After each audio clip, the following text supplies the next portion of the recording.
Welcome to part 3 of Azalea's tutorials about LEGO Legacy Heroes Unboxed. I'm Azalea. And I'm her dad. Daddy and I have already brought you part 1, which is mainly about battles, looting, and parts of the home screen. Part 2 was mainly about tags, daily quests, and the shop. Part 3 is about heroes and sets. We're going to show you what their stats mean, recommend some for Codex style looting, and then go through the heroes and sets. The heroes and sets we cover are going to be all 45 heroes available in campaigns or the shop, and all 17 sets. The way YouTube works, we can't really update these, so for historical context, all the sound for this video was recorded in October 2020. We hadn't even seen the ghost hunting event yet, or what I assume will be an unboxed event for Spaceman Gens. The sets available and the heroes available in campaigns in the shop may have changed by the time you watch this. I also have to give you our every tutorial reminder that we've never paid any money for LEGO Legacy, and we make all of these tutorials for similar free players. We couldn't make good pay-to-win videos even if we wanted to, because we don't understand their mindset like they don't understand ours. I don't get why anyone is seemingly paying to destroy their own fun. The other LEGO Legacy YouTubers are pay-to-win people and might post free-to-play videos, but pay-to-win people don't get us. They tend to be a bit obsessed with the arena and with Unboxed, Brick Pace, and Master events. As you can see from our LEGO Legacy playlists, our focus is on the campaigns.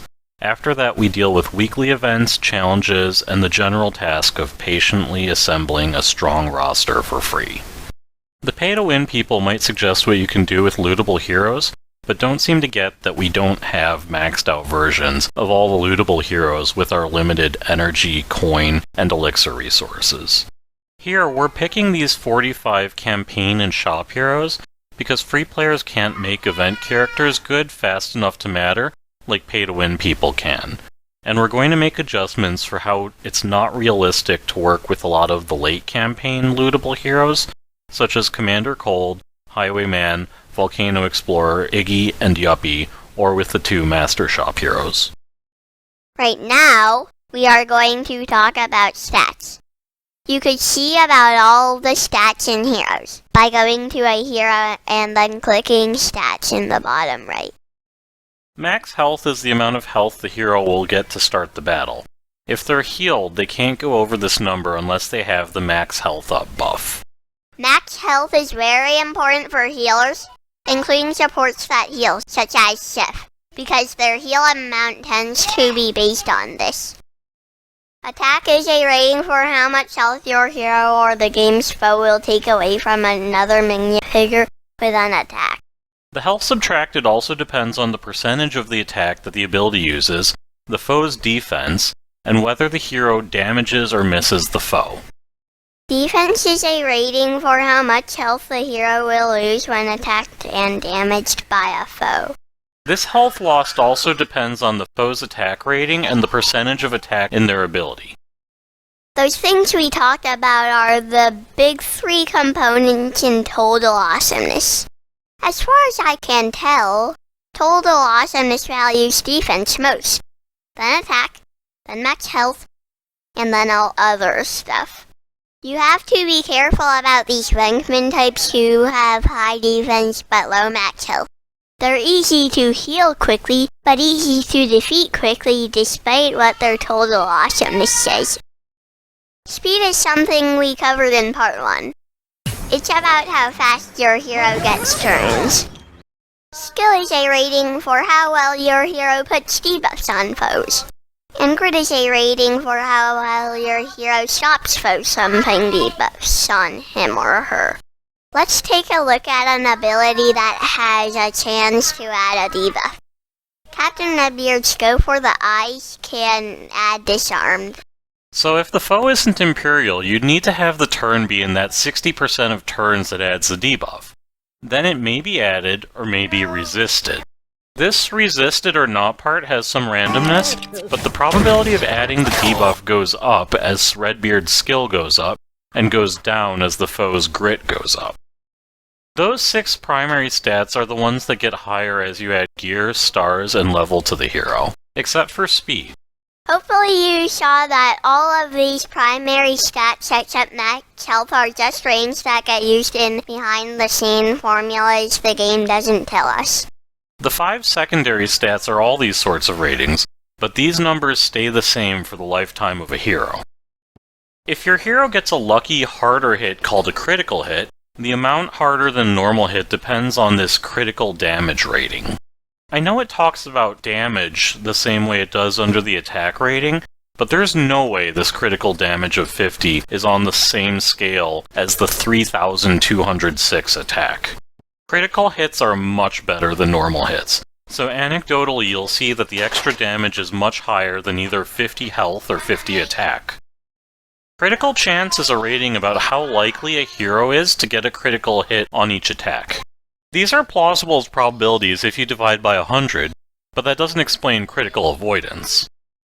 Critical avoidance is a rating about how likely a hero is not to get critically hit when attacked. I think critical chance and critical avoidance are comparable to attack and defense, or skill and grit, where there's some balance of the 2 minifigures rating numbers in some secret formula. Similarly, you have dodge and accuracy, which act in combination between the attacking and attacked minifigures. Dodge is a rating for how likely a hero is not to get damaged when a foe attacks him or her. If they dodge, they also skip any debuffs without needing to resist. These are also plausible as probabilities times 100, but it doesn't explain accuracy. Accuracy is a rating for how likely a hero is to damage a foe when he or she attacks the foe. Anecdotally, there is no way these are probabilities times 100. Most attackers have accuracy 10, which would mean they miss 9 times out of 10, which doesn't happen. Chicken Suit Guy has accuracy 20, and anecdotally he basically never misses. If it were a probability times 100, he'd miss 4 out of 5 times, which he doesn't. So let's talk about investing energy into heroes and sets. You should pick your campaigns to loot based on gear and Codex tiles. Gear looting isn't that complicated. You loot for the heroes you're trying to use in battle right now. If they have an ultimate ability, that acts as bonus points. You may also give a little extra for heroes with certain tags you need for events, when you don't have enough time to star them up. For example, when you get Blacktron Astronaut Dwayne, you should have Spaceman Reed and Dr. Kelvin letting you play the Gorwell's Great Escape event. You don't have time to make him a 2-star or get Locust, but you have time to gear him up a few times so you win the battle. Monolith Waste doesn't need any sort of gear versus stars balance, because it doesn't have gear. The later hero levels have Tier 2 Elixir instead of Tier 1, but that gets baked into your choices of which heroes you loot. For campaign energy, I generally suggest that 75% of your energy go into hard levels, and 25% go into normal levels you pick for gear. This assumes you're buying gear in the shop for coins, otherwise you're not going to get enough gear with these proportions. Gear starts to overtake stars gradually on the path from Gear 4 to Gear 7 as a contributor to stats. This is especially true when going from Gear 6 to Gear 7, because you finally start getting fancy and grand gear that contributes to the big 3 stats. Earlier fancy gear tends to be for skill, which isn't super important, at least in the total awesomeness calculation. As you get into this late game stage, when you have 7-star heroes and Gear 6 heroes, you probably need to shift your looting more towards 60% hard levels and 40% good gear normal levels. Part of this is because late gear affects your numbers more, and part of it is because you can't get fancy gear for coins in the shop, although you can get it in the Monday-Tuesday event, Gorwell's Great Escape. You can't afford to shift into looting mainly gear, though, even when it affects your numbers more. As I mentioned in Part 1, you need stars and gear and level. Stars are the one that free players assemble the most slowly, although this grand gear is pretty slow too. Also, there are a lot of missions with star requirements, but none with gear requirements. Gear is really important though, so a lot of your hard level looting will have to be Glyph Hunt and Piptown United Chapter 6 looting that's motivated by gear. Also, you're not going to win many battles with your Gear 6s against Gear 7 foes, so you'll probably need a one-time investment to get your 5 most important heroes, probably your arena team, to Gear 7, even if it means you're looting 100% normal levels for parts of this stretch.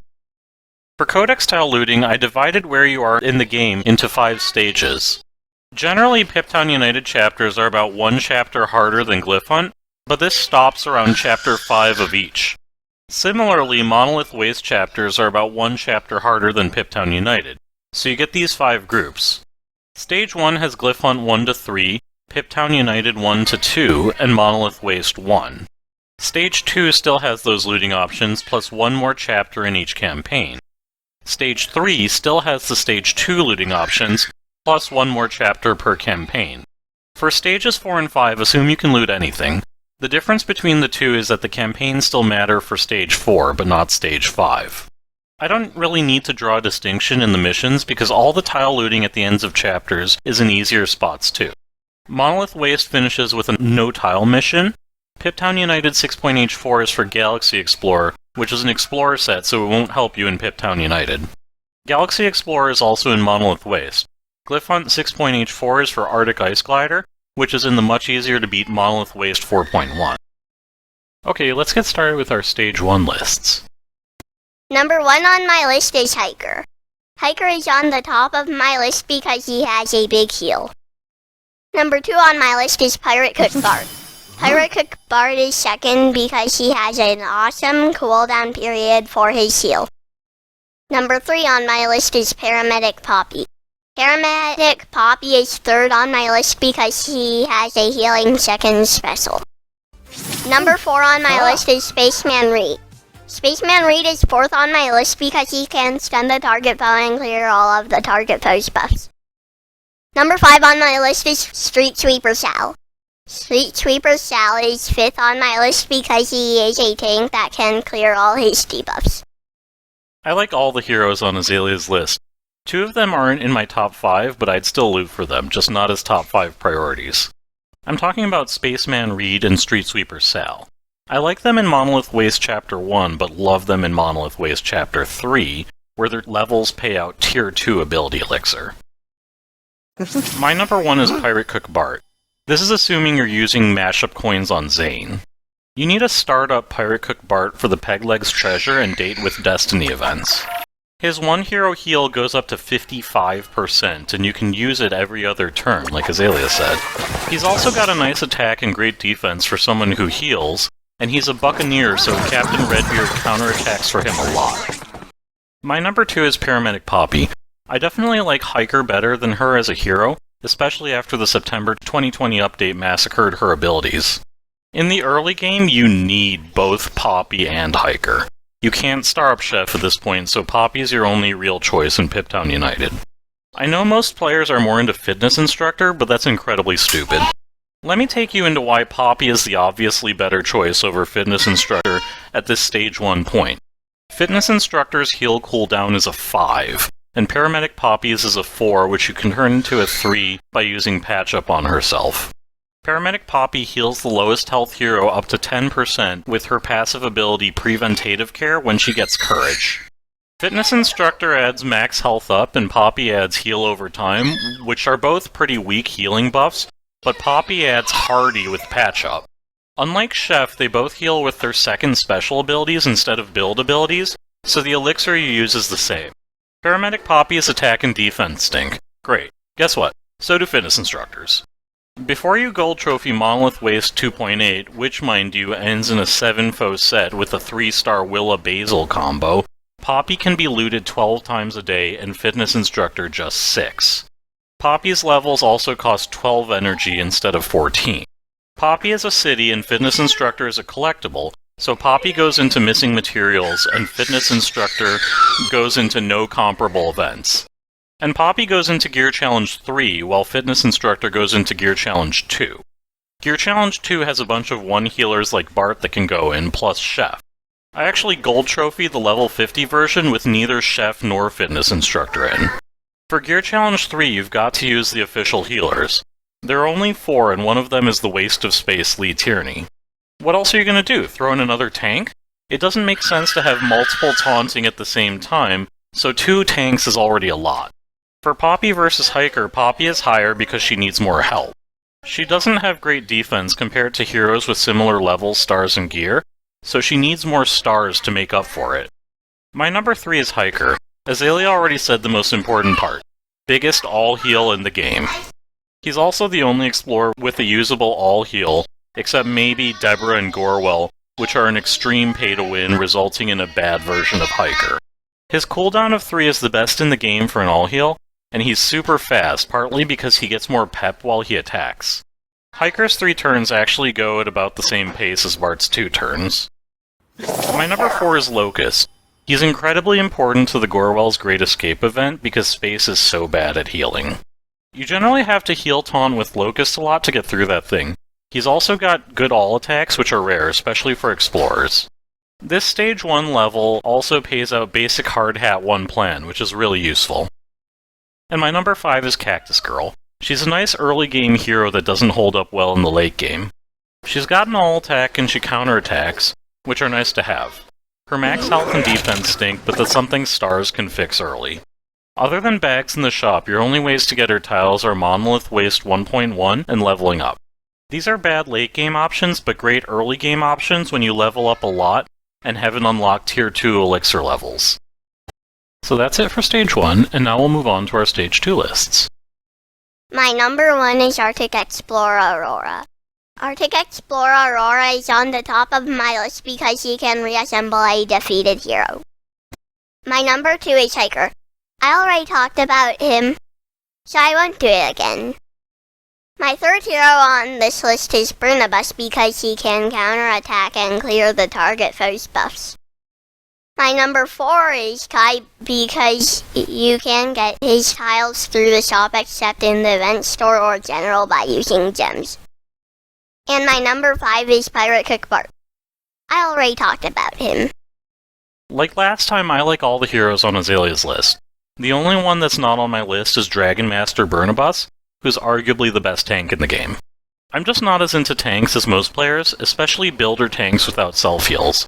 You only have Nia and Magisto as tank healers. I hate going up against Burnibus, but he's not that convenient to loot. You can only use campaign energy and you have to wait until Glyph Hunt chapters 4 and 5. By the time you have a good enough Burnibus, it might be too late. I'd rather use Sal, who's not as good as Burnibus, but he's good enough and he's ready in time. Like Azalea, my number 1 is Arctic Explorer Aurora. Aurora is the best lootable hero in the game. Only Aurora, Yuppie, and Willa can reassemble defeated heroes. Willa doesn't really count because she only does it for Basil. You don't have to pick between Yuppie and Aurora. I like to play them together so they can reassemble each other. If I have to pick one, I pick Aurora. Aurora can heal without reassembling, unlike Yuppie, and she goes into Gear Challenge 3, which has fewer usable options than Gear Challenge 2. She's an explorer, which is important because Glyph Hunt Chapter 6 is harder than Piptown United Chapter 6. She's a city, whereas Yuppie's a collectible. Aurora's the key to beating missing materials tiers 3 to 5. And she has awesome synergies with the Arctic Ice Glider set. My next 3 were on my last list. They're still on because you should still loot these levels even when you have more choices. You can't just keep switching to new looting levels because you'll have a million medium star heroes and no high star heroes to go into battle. So anyway, my number 2 is Pirate Cook Bart. Keep going all the way until 7 stars. My number 3 is Paramedic Poppy. Stop at 6 stars. You don't need a 7-star for Piptown United, and she can be replaced with Chef after you're done with the campaigns.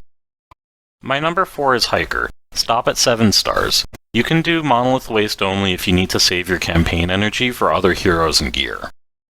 And my number 5 is Kai. His attack is absolutely lethal, so you can combine him with Zane and wreck up your foes.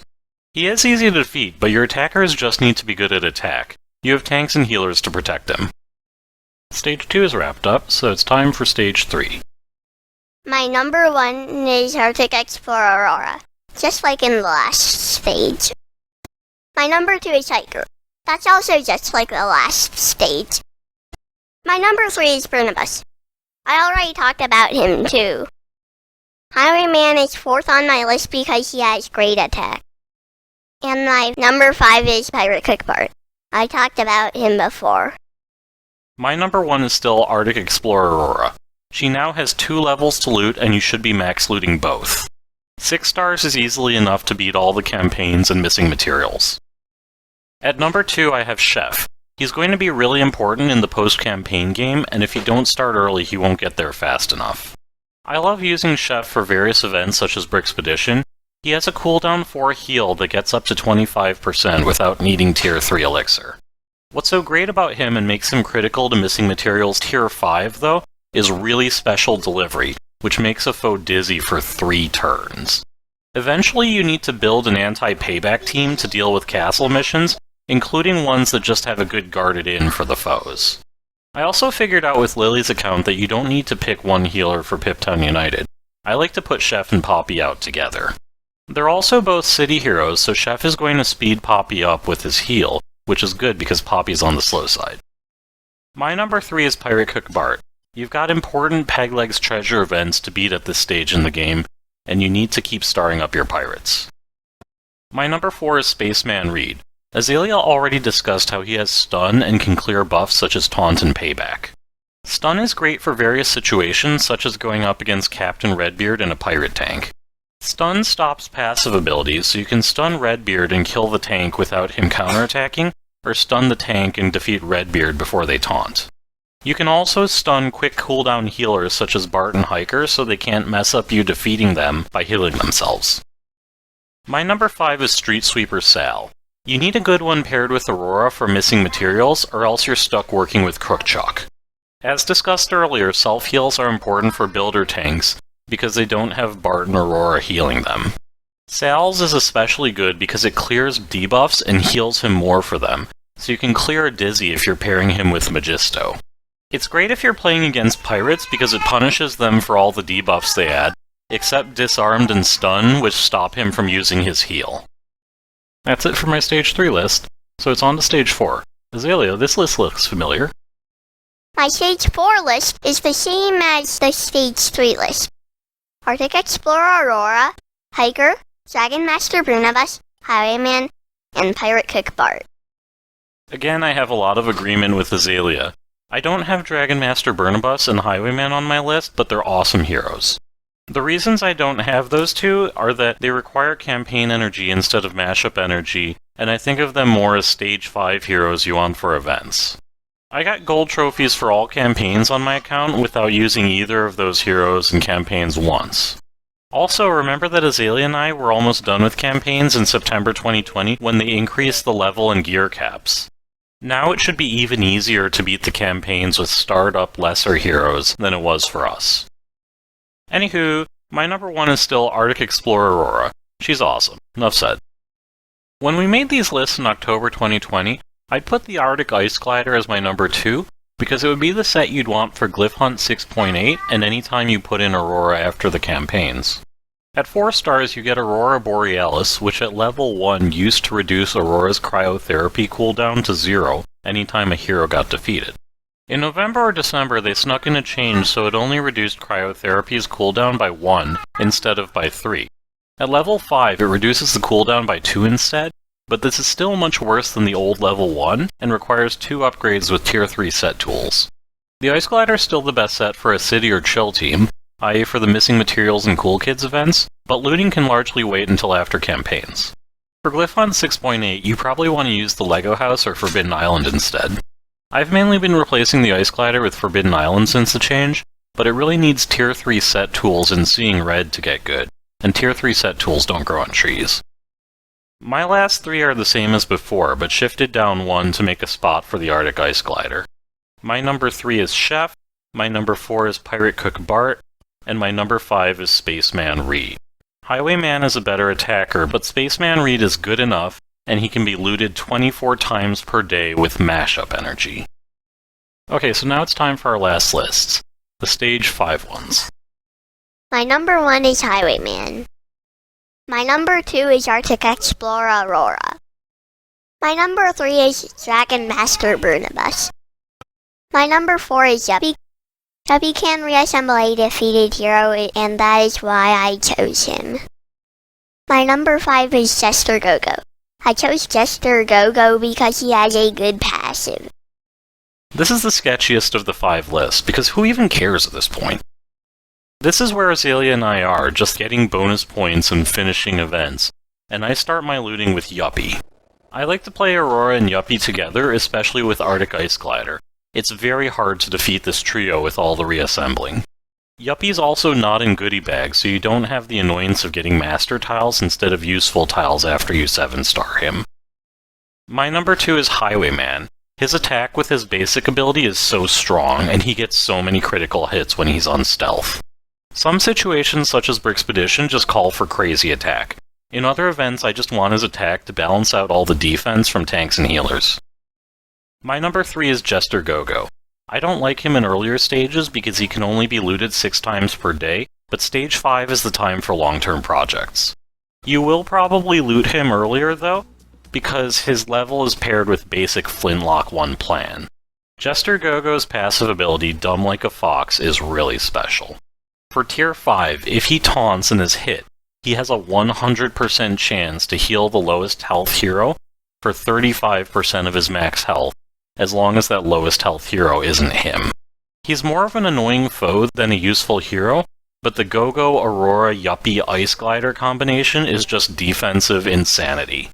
Someone wants to defeat Aurora, but then Go-Go starts taunting. Once they get rid of him, they go after Aurora.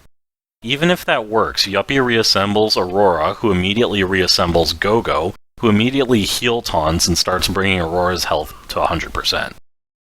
My number 4 is Dragon Master Burnabus. He pairs really well with Go-Go and/or Magisto, especially when Magisto has a tier 5 Wizard of the 8x8 round.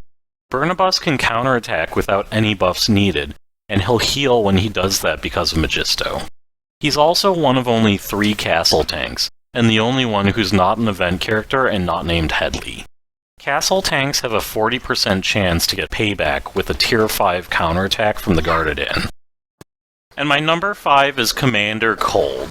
I just like having a good one in my toolbox because of his ability Chill Out, which makes foes dizzy. As we discussed earlier, you need an anti-payback team for special situations, and he's a chill, so he can add debuff immunity with the Arctic Ice Glider. With the September 2020 updates, he can also throw on the new damage immunity buff, with some help from fellow chill Dr. Kelvin. Commander Cold closes out our top 5 looting lists, so now these lists can stay frosty. So let's go through the 45 campaign and shop heroes in alphabetical order. Oh wait, it's 47 now. Azalea and I had a long hiatus after making most of this video and recording almost all the sound. In the meantime, Gameloft has not just trashed the Ice Glider, but also shown us the Goth Kids All-Star event for Spooky Heroes, which impacts Skeleton Yorick, Spooky Girl, Willa the Witch, and Zombie. Spaceman Gens has also been switched from starting at 1 star to starting at 4 stars, and has been added to the Master Shop. And to another All-Star event, Brainy Kids, which is for Techie Heroes. And there's a Cool Kids All-Star event for Chill Heroes, plus some Brick Paste events have been redone to fit the All-Star events. I'll update the Spooky Heroes and talk about Spaceman Gens after the alphabetical list. But let's start our alphabetical list with the other new addition, Admiral Nonsuch. Admiral Nonsuch is in the Tyranny of Justice event store and in the general section of the shop. We use our Tyranny of Justice rewards on him, but I don't want to spend gems on Codex tiles. He is always there though, at half the cost of Yorick. Admiral Nonsuch has a nice ultimate ability about buff immunity, which you could use in a battle with multiple groups of Ninjago. He also adds debuff immunity with his passive ability, but just for himself. We talked about Arctic Explorer Aurora a lot. She can be looted in Piptown United 3.H4 and Glyph Hunt 5.H2. One thing I didn't mention earlier is that Aurora is an incredible dodger with a rating of 25. The only better dodger I've seen is Deborah and Gorwell at 28. Oh, and Lord Garmadon, he's also at 28. We briefly mentioned Blacktron Astronaut Dwayne. He is lootable in Monolith Waste 2.4. He's also lootable in the Early Adopters event. You do need to loot Dwayne to some extent, but he's not a high priority. His attack isn't good by attacker standards, and he doesn't stay alive well. You still need to loot Dwayne for Gorwell's Great Escape, because it's hard to get starred up space heroes, so take the 4 of them in Monolith Waste. You can say the same about the Ghost Hunting Master event, which needs 5 5+ star space heroes and a 5+ star space set. The Early Adopters event also requires a 2+ star Dwayne to start looting Blacktron Astronaut Quincy or Alpha Centauri Outpost. Next up is Businessman Trent. He's one of the 4 mashup shop options. If you star him up a lot, he gets very good. I even see some people throwing him in the arena. You can also get his tiles in Monolith Waste 2.2 and in Brixpedition. He's a city, so I definitely max loot him and target him in Brixpedition if I'm still trying to find 5 city heroes for missing materials. We went over mashup in part 2 though. You've got 2 essential heroes in there, Zane and Pirate Cook Bart, so you should be 7-starring both of them first. Cactus Girl was on my stage 1 list. She's a classic starter hero. You get her tiles leveling up and by looting the first Monolith Waste mission. She pairs well with Magisto if he has a tier 5 Wizard of the 8x8 round, because she counterattacks through Prickly Peppy. We used her for all of Piptown United and Explorers 101, plus Gear Challenge 1 through the level 50 version. Looking back on it, that seems like a mistake, and we should have looted Kai enough that we could transition Cactus Girl out for Kai in all 3 of those. Captain Valiant is available in the Arena Shop. I'm not really sure what Valiant's role is now that Scarlet the Buccaneer is in the Arena Shop too. He's Imperial, which is awkward because there are only 5 Imperials, and only he and Private Liquet are on this non-event list. He is the only pirate with an all-heal unless you use Captain Redbeard's Salty Seas on an all-Buccaneer team. Both these heals are pretty small though. We already discussed Chef. He's in Monolith Waste 3.7. He's also got an Unboxed event to get you 30 tiles. Chicken Suit Guy has tiles available in Piptown United 3.H1 and 4.H3. He's got great accuracy of 20 and great speed of 112. He's also got 2 good all-attacks. Good all-attacks are uncommon in general and especially for Explorers. Locust has 2, but Locust has a stinky basic. He's the tragic hero of LEGO Legacy though. They stuck him with a bunch of basic gear where others would have lofty or fancy gear. So he gears up early and is the only one who can have his ultimate unlocked before the 40s in level. But then everyone else gets their lofty and fancy gear and Chicken Suit Guy's left with terrible defense by comparison. Maybe this goes away with the September 2020 update because his new gear is good. He's got 1 lofty, 4 fancies, and a grand. 2 fancies are for max health and 1 is for defense. I think we've stuck with Chicken Suit Guy way too long, and we had to take him out for almost all of Glyph Hunt Chapter 6. I just leave him at 3 stars and let Goodie Bags take him up. I know I've been praising Dizzy Makers, but Wings of Fury only adds Dizzy for 1 turn. 1 turn of a debuff is not a full turn, so this goes away before it's even useful. We talked about Commander Cold before. He's in Piptown United 5.H2 and 6.H3, so not very inconvenient. Unless you get Blacktron Astronaut Quincy through the Early Adopters Brickpace event first, Cold is the 5th space hero you need for Tier 3 of Gorwell's Great Escape. So once you reach Piptown United 5.H2, unlocking him will be critical, and then you'll need to gear and level him up a lot to beat that level. You'll grow to associate Commander Cold with throwing buffs everywhere, but his main value is adding the Dizzy debuff when you fight castle teams. Perk Chuck will start out as a 1-star through some fake bag the tutorial makes you buy with fake gems. After that, you can loot him in Piptown United 2.H1 and 3.H3 if you feel like wasting energy. We just wait while we get disappointed with his tiles in Explorers 101 and Goodie Bags. Perk Chuck's not the worst hero. He does bonus attacks if you upgrade his basic ability, and his self-heal also becomes fine if you upgrade it. He's the only City Explorer tank, so theoretically he pairs well with Aurora, but in practice you'll want Sal as the City tank and Scarlet as the Explorer tank. Chuck's just not special, and for your not special but high-star heroes, turn to Monolith Waste instead of Piptown United. I already did a lot on Crown King Brutus in Part 2. He's in the Arena Shop, Builders 101, and Brixpedition. You know Brutus's deal, he throws taunts around like the other LEGO Legacy YouTubers throw money at Gameloft. Part 2 recap, he's overrated and you should get other castles for events while you devote Arena Shop currency to Scarlet. Darwin the Pirate has 2 easy-to-reach 12 energy levels, Glyph Hunt 2.H3 and Piptown United 1.H1. 1-star Darwin is a specialist at dying, but he gets much better about this as you star him up and gear him up so he dodges with his Grog Walk. I prefer other early energy uses such as Poppy, but I get looting Darwin because he's a Buccaneer who can be in Pegleg's treasure. He actually surpasses Argenta in total awesomeness when they're at the same stars, etc., but she makes more damage and she has an all-attack, albeit the bad style. Demolition Dummy is in Glyph Hunt 3.H1 and 4.H1. I never figured out why we don't loot this guy because he's an awesome tank and his levels have good gear. He's also available in the Brixpedition store. If I were trying to star up Demolition Dummy, I'd loot him instead so I could use Brickspedition rewards on Hank. I covered Demolition Dummy in part 2. His taunt is awesome because he often gets payback when he taunts. I'd love to pair a good one with Magisto so he heals too. Dr. Kelvin barely missed my Stage 2 list because she's in Monolith Waste 1.5 and 2.6. You need space heroes early for events, and you need supports early for Gear Challenge 2, and she's both. The key level here is Monolith Waste 2.6. It's the first Monolith Waste level that pays out Tier 2 ability elixir, and the last one where you get to battle 2 stars. The only other hero with a 7 energy Tier 2 ability elixir level is Fitness Instructor, who kinda stinks as discussed earlier. The other YouTubers used to rip on Dr. Kelvin a lot before the September 2020 update, which I assume was because of the useless old Frostbite phaser.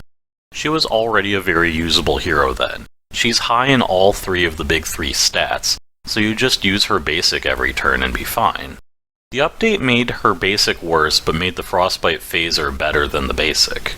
It also gave her a much better passive ability, which heals your heroes when foes assist or counterattack, which pirate and castle teams do a lot. Dr. Kelvin's even better than before the update. I'd absolutely star her up using her later level whenever it fits into your Monolith Waste looting. We talked about Dragon Master Burnabus a lot already. What we didn't mention is that he adds speed down with his basic and attack down with his taunt. He's a great choice for looting, except that you only have so much campaign energy. Note that Piptown United Chapter 6 isn't a great matchup with castles also. You face off against the Space Team, which isn't a great team overall, but has a lot of dizzy and stun and buff killing to screw up castle work. His later level has Fancy Banana 1 Plan, which is useful until you realize it's in Glyph Hunt 6.5, which you'll need to loot a million times anyway.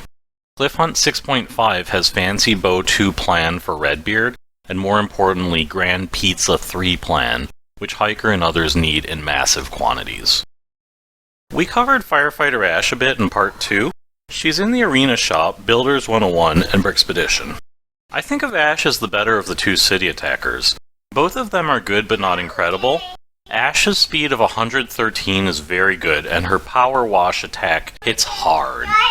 If you upgrade Power Wash and First Responder to Tier 4 or 5 with Elixir, the Sal-Ash City pair is going to get very good. Sal will taunt and get hit a lot, giving Ash a bunch of courage, which then powers her Power Wash.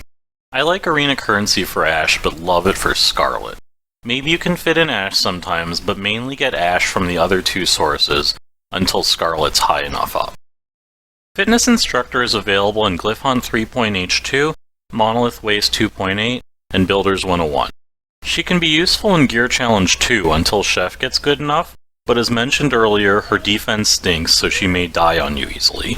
Her dodge rating of 20 is very good, but your heroes still need to survive what they don't dodge. Her Glyph Hunt level has Lofty Coffee 1 Plan, and her Monolith Waste level has Tier 2 ability elixir, so there are some side benefits to looting her. She is just not campaign usable because of the terrible 5 cooldown on her heal throwback jam. Great White is in Monolith Waste 3.8. If you upgrade him a lot, his total awesomeness gets very high, but his basic attack is still pretty weak. He's not going to be campaign usable because you get his level so late, but his level also has Tier 2 set tools. Sets are sort of a first world problem though. I already get enough Tier 2 set tools through missing materials. Hank the Castaway is available in the Brickspedition shop, and you get 30 tiles through his Island Intrusion event, which is the Unboxed style. I covered him in part 2. He's a Buccaneer, which is a very valuable tag, and he's good at attack. He's not great on defense, but that's not his role. I think most people should be using their Brickspedition rewards on him. Dojo Showdown's a really good set though, so it depends on your other pirates and Ninjagos. Headley the Headsman is very easy to loot for tiles. He's in Glyph Hunt 2.H1 and Monolith Waste 1.8. He's the only castle in Monolith Waste. I think Headley's the worst tank in the game. His attack is atrocious, and his max health is very bad by tank standards. You may need him for castle events though, and you're stuck with him in early Piptown United. Castle tanks also get bonus payback with starred up, elixired up guarded inns. If you have to loot for him, I'd use the Glyph Hunt level because it has the very useful basic Chop 1 plan. Highwayman is in Piptown United 4.H2 and 5.H3. He's the best explorer attacker in the game, and either he or Kai is the best attacker in the game. Highwayman is built to be on stealth. His max health and defense are fine, but he gets more critical hits and speed, and more damage through the big guns on stealth. His speed is 128 though, and that's without the speed up bonus, as compared to Kai's 94 speed. He's going to get more attacks than some attackers, even with some turns wasted to go on stealth. He doesn't have an all attack, and his special and ultimate attacks aren't very good compared to his basic, but he's excellent even if you just use his basic every turn. We already talked about Hiker. He's awesome. Great heal and speed, and very nice attack for a healer. He's in Piptown United 1.H3 and Monolith Waste 1.6. You can max loot both, but if you just loot one, I'd prefer Monolith Waste 1.6, which also pays out Tier 1 set tools. Hot Dog Man is my favorite minifigure in the game. As an attacker, he's okay but not special. He's like a poor man's Spaceman Reed with his 3-1 attacks. He's just my favorite because he's so silly, but you'll have better explorers, certainly after you unlock Captain Redbeard or Pirate Cook Bart. He's available in Monolith Waste 1.7. We talked about Jester Gogo and his very unique passive. He's available in Piptown United 4.H4. We also already talked about Kai, who's really special as an attacker. He doesn't have any all-attack specials, but his ultimate ability, Kai Fighter, is an awesome all-attack. Kai is available in Glyph Hunt 4.H4 and 5.H3. I spent a ton of time on Lloyd in Part 2, generally about how overrated he is and how stealth tanks don't protect your heroes for as many turns as classic tanks. What I didn't mention is that he has a very good dodge rating of 18. When he's dodging a billion attacks in late Brixpedition, it's not all the game's cheating. I also didn't mention that Lloyd often matches up well against Castle and Pirate teams, because foes won't counterattack heroes who are on stealth. Lloyd's place in the arena shop order is after Scarlet is 7 stars and Ash is 5 to 7 stars. Locust is the only hero available in 3 campaigns, Piptown United 2.H3 and 4.H1, and Monolith Waste 3. He's also in Explorers 101.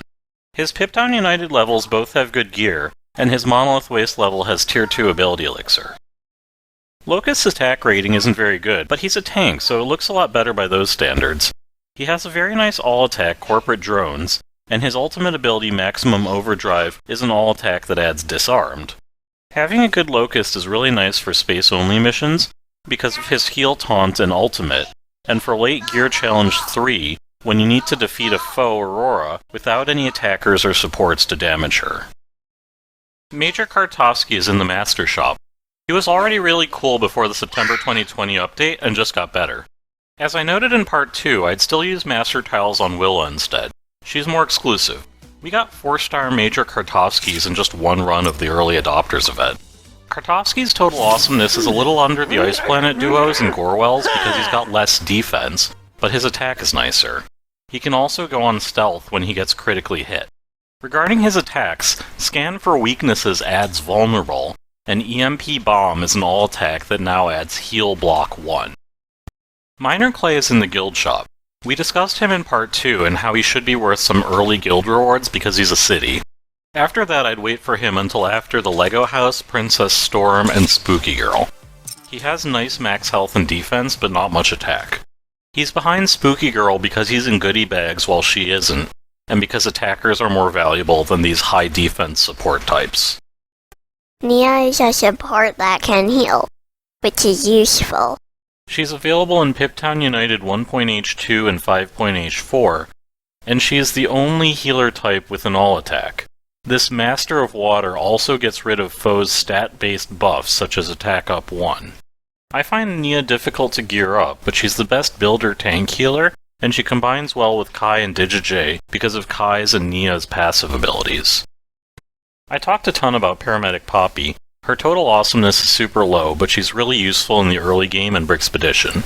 She's in Glyph Hunt 2.H2 and 2.H4. We also talked a ton about Pirate Cook Bart. He's in Piptown United 2.H4, Explorers 101, and Brixpedition. I get it if you want to put mashup coins into Bart first. He's the most valuable hero in that shop because of his heal, and pirates are super valuable because of Arena and the Peglegs treasure and Date with Destiny events. My thought is really that Bart and Zane are both super valuable, and you can have both start up, but only if Zane is your mashup priority, because Zane is more exclusive. Pirate Princess Argenta is in Piptown United 2.H2 and 5.H1. You start with a 3-star through achievements in Glyph Hunt Chapter 1, and gradually realize she stinks. Then you get her late gear and realize she doesn't stink quite so much. This is the biggest case of a hero you'll want to star and gear up because of sunk costs. You need startup pirates, especially Buccaneers. Take the 3 free stars and turn it into 6 or 7. Princess Storm is in the guild shop. I've always toyed around with the idea of throwing her into Gear Challenge 1 because technically she's an attacker, but then I remember what a letdown she always is, especially on the attack side. You need startup castles for events. She's convenient. I would be putting plenty of guild rewards into her and ignoring how she's not special. Princess Verda is in Glyph Hunt 4.H3 and the Mashup Shop. We talked about her plenty in Part 2. She's designed for stealth. It wasn't always like this, but now she heals while she's on stealth, which is cool. Decent attack on castle teams is hard to find, and official castle attackers get bonus payback chance with Magisto's Tower. Still, she's just an okay campaign option, and castle events can wait, so I'd skip her Glyph Hunt level and wait on Mashup until after Zane and Bart. Private Lacquet is in Monolith Waste 1.2 and the Arena Shop. We talked about him in Part 2. His main value is that he's an easy-to-star-up pirate because he's the only one in Monolith Waste. I certainly wouldn't use Arena rewards on him. But in this video we discuss Captain Valiant, and how awkward it is being Imperial because there are only 2 available outside events. Private Lacquet's basic depends on the Imperials too, adding insult to injury. You have Bart and Redbeard as must-use pirates, and Scarlet and Hank through the shop. Maybe you can cut Argenta for Lacquet to save the campaign energy, but otherwise I'd roll with all Buccaneers and wait to get Lacquet in goodie bags. Scarlet the Buccaneer is in the Arena Shop. We talked about her and how awesome she is in Part 2. She's a Buccaneer. Her stats are awesome. She kills taunts and taunts passively at the perfect time. She should be your top Arena Shop priority. Skeleton Yorick is in the General Shop. His tiles cost double what the rotating hero's tiles cost. We got stuck using Yorick in his Unboxed event. He is terrible. Super duper extra terrible. His attack is non-existent, his defense is non-existent. He can put payback on himself, so maybe he pairs with Magisto, but his payback hit is basically nothing.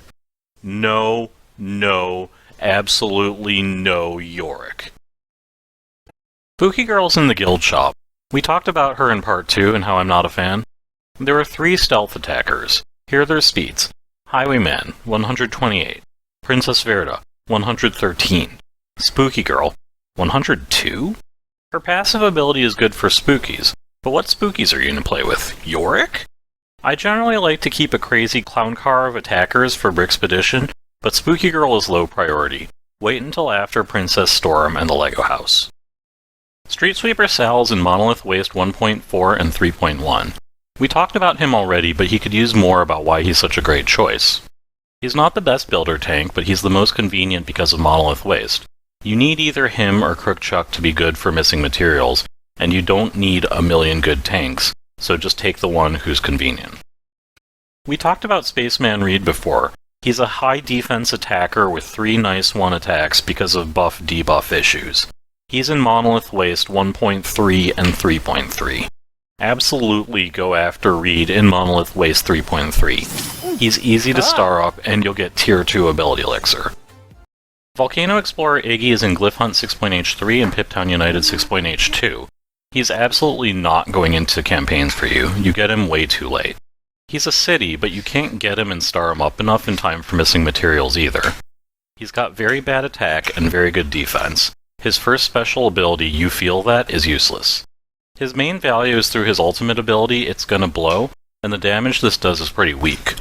It's Gonna Blow and Magisto's Morphgisto are the only attacks I know that can add Dizzy to a non-target foe, which you might want for making Captain Redbeard dizzy. That's a pretty weak contribution though for someone who doesn't attack well, taunt, or heal. Will of the Witch is in the Master's Shop. We talked about her in Part 2. She's got a medium value ultimate about buffs and debuffs, and a super valuable passive about reassembling Basil the Batlord. She should be your Master Shop choice. Yuppie is in Glyph Hunt 5.H4 and 6.H1. We talked about him. He's great. He's like the Builder Aurora. Max loot him in the late game. Zane is in the Mashup Shop. We talked about him a bunch in Part 2. Great attacks, adds Dizzy and Vulnerable, great defense for an attacker. He should be the mashup choice while you get Bart tiles other ways. Zombie is in Monolith Waste 4.2 in the Guild Shop. He's hard to gear up, but overall I find him underrated. He reassembles himself, which is awesome. If you get his passive ability to tier 5, he definitely comes back once at full health. His basic attack Morning Breath is nice, especially because it spits back debuffs such as Disarmed that, say, pirates put on him. If you want to put guild currency into him kind of early, I get it. Just don't get your hopes up based on what you see in early Piptown United Chapter 3. I'm hesitant to use guild rewards on him because he's in Monolith Waste, but 9 energy is a pretty steep price and the guild shop options are bad, so why not? As noted earlier, I'm going to update the spooky sections and talk about Spaceman gens now. I was just saying why not to using guild rewards on Zombie. Don't do that. Zombie should move into Monolith Waste looting for stages 4 and 5. As we've been spending more time in stage 5, I've been learning how hard it is to find stuff to loot in Monolith Waste, as everyone's getting 7-starred and I'm turning to bums such as Hot Dog Man. Zombie is the only Monolith Waste hero not in goodie bags, which, by the way, only have 25 heroes.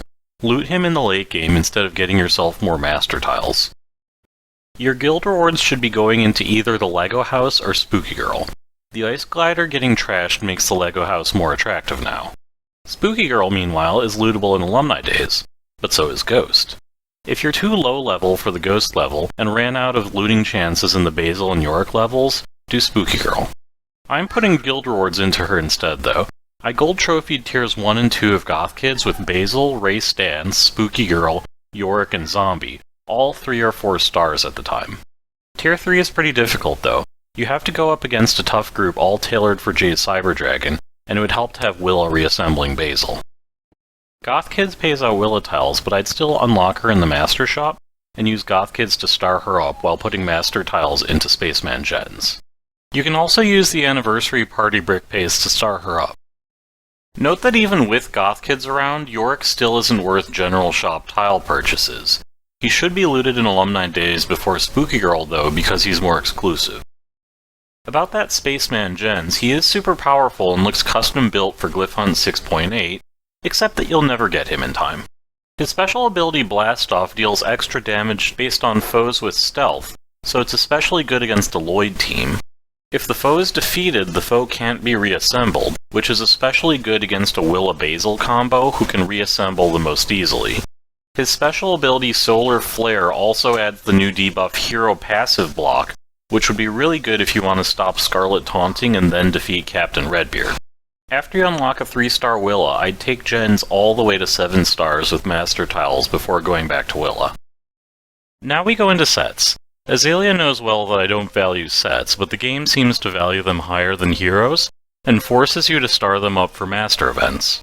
Master Events are really first world problems, and even though Azalea's and my accounts are past campaigns and seem to be in that first world, we have better things to do than dumping all our resources into sets. If you're into Master Events, though, you should look to have 5-star sets in various categories. Currently, those are Castle, Ghostbuster, Pirate, and Space. Anywho, let's go through the sets group by group like they appear in the Neighborhoods area marked sets. There's only one good pirate set, and it's the Buccaneers set, Forbidden Island.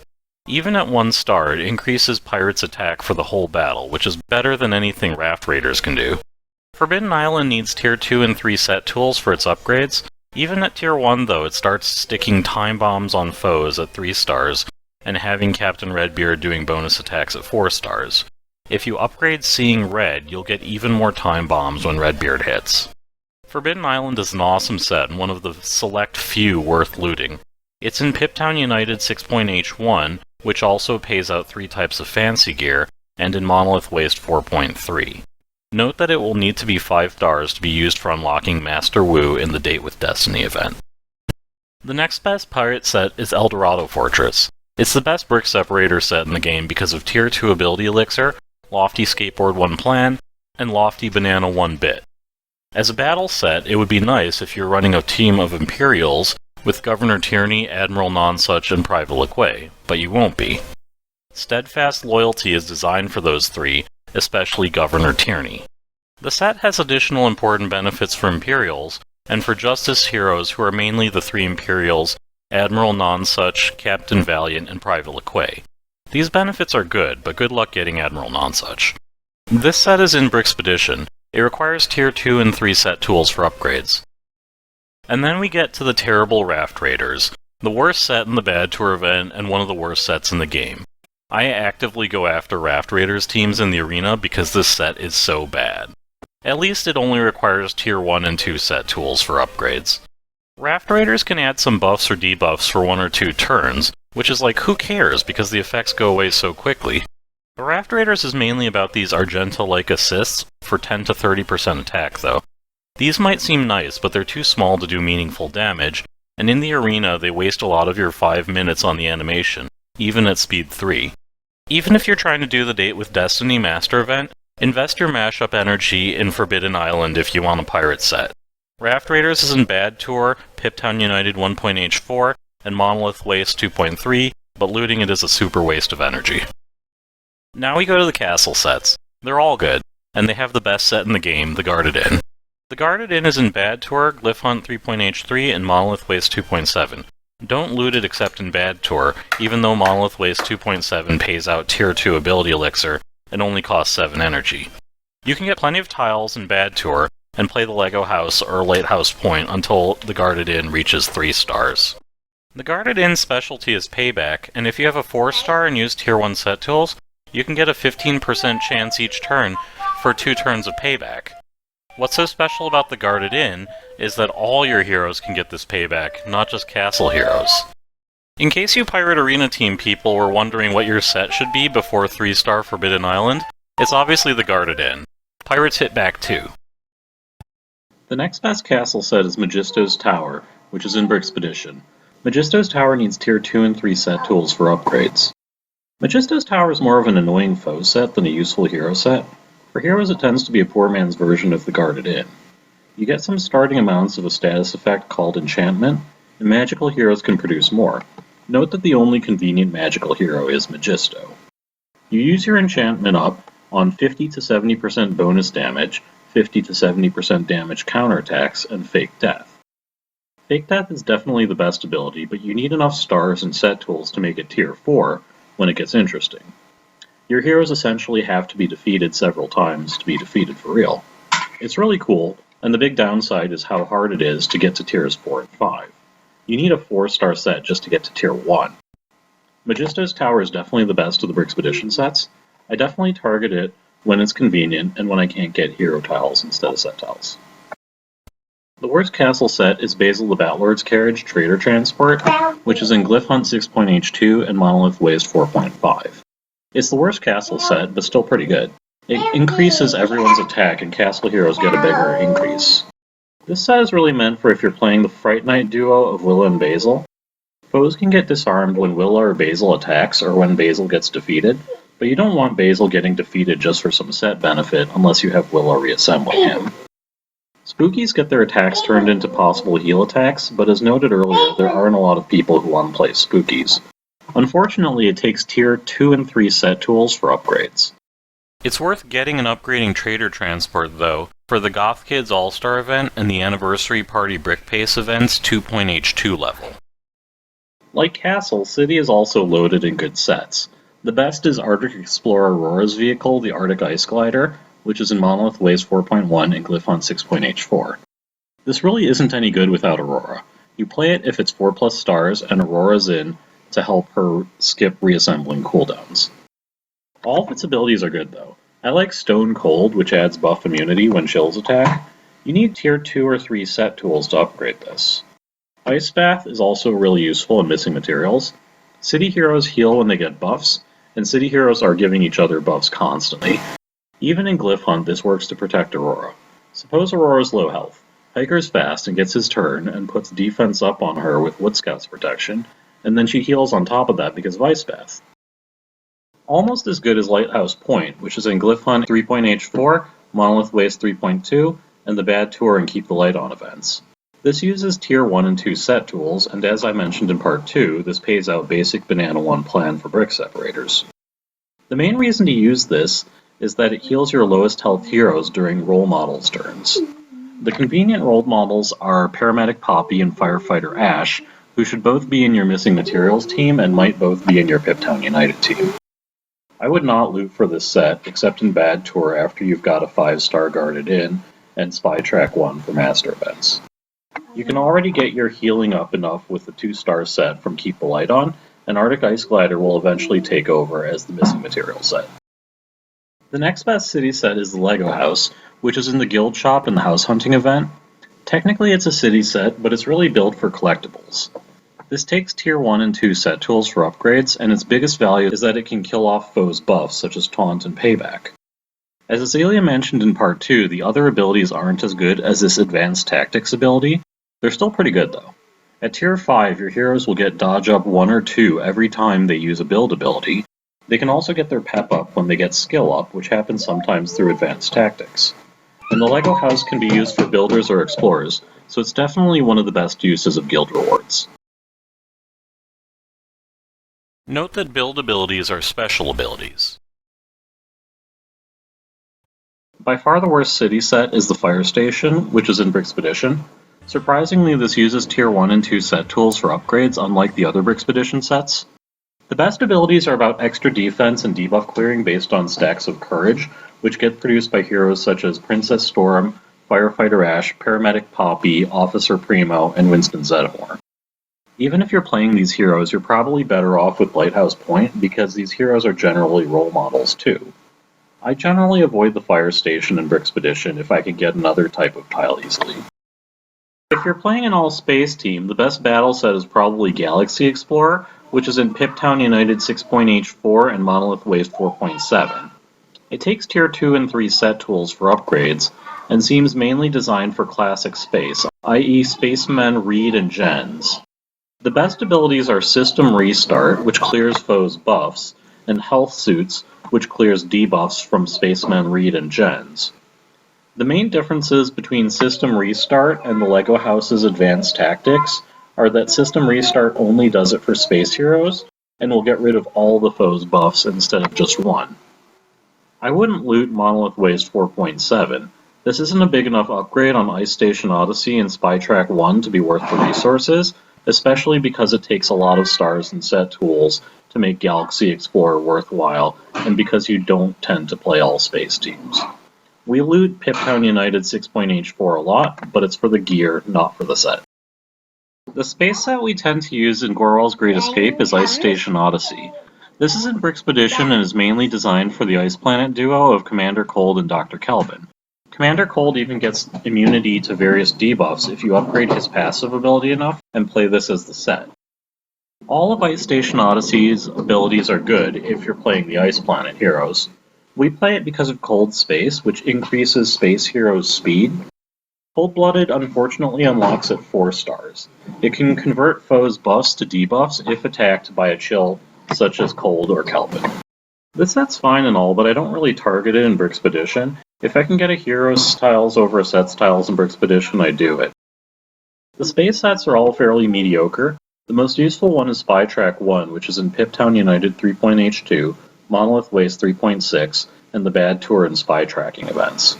It can go into Gorwal's Great Escape, but I generally think of it as my anti-Ninjago set. You Can't Hide reduces the attack of foes on stealth, i.e. Kai and Zane. Naturally, it can deal with Highwayman, Princess Verda, and Spooky Girl also, and tiers 3 to 5 give extra attack reduction for Highwayman if you have in Captain Valiant or another Justice hero. I would not loot for this set except in Bad Tour after you got a 5-star guarded in.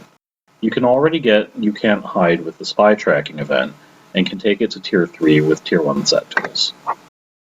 And then we get to the last space set, Alpha Centauri Outpost.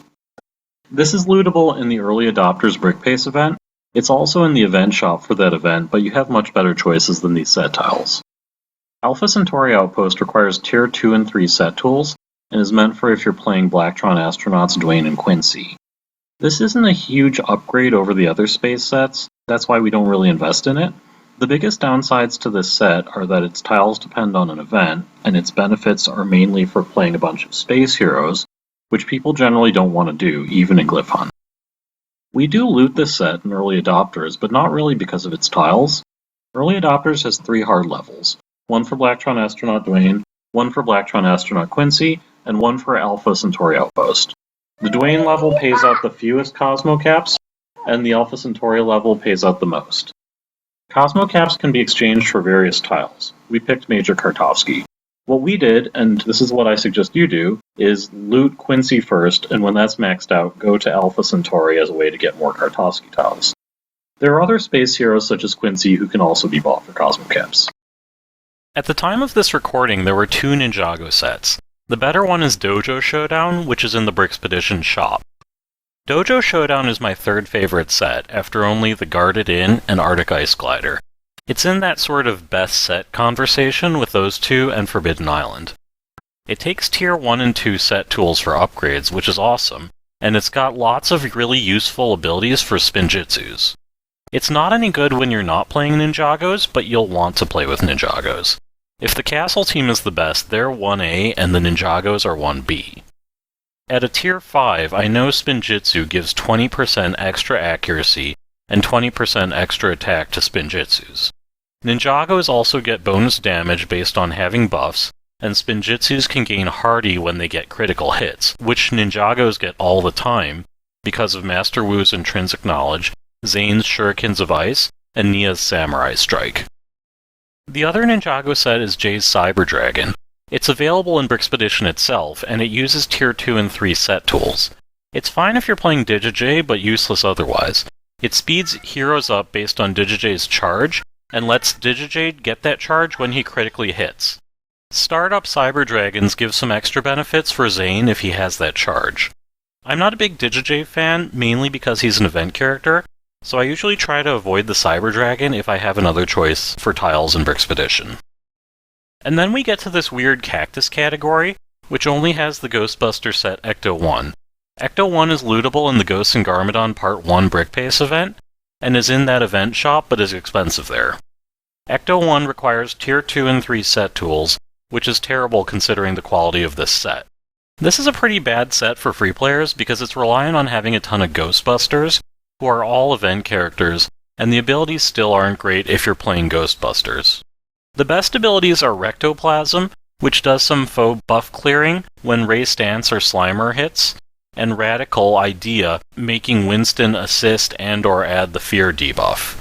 Note that it's still worth looting in Ghosts and Garmadon Part 1 because of the Ecto 1 star requirements in the Ghosts and Garmadon Part 2 Master event. But Daddy, playing Ecto 1 is a great excuse to use your Ghostbusters from 1984. I am very confused about why you are playing this set. I am jumping for joy in staying there because you played Ecto 1. And I'm happy that we finished up giving all this information. We've got a lot more coming in later tutorials such as Part 4, which will be our guide to buffs and debuffs. Thanks for watching. Don't forget to like, subscribe, and watch more from our LEGO Legacy playlists.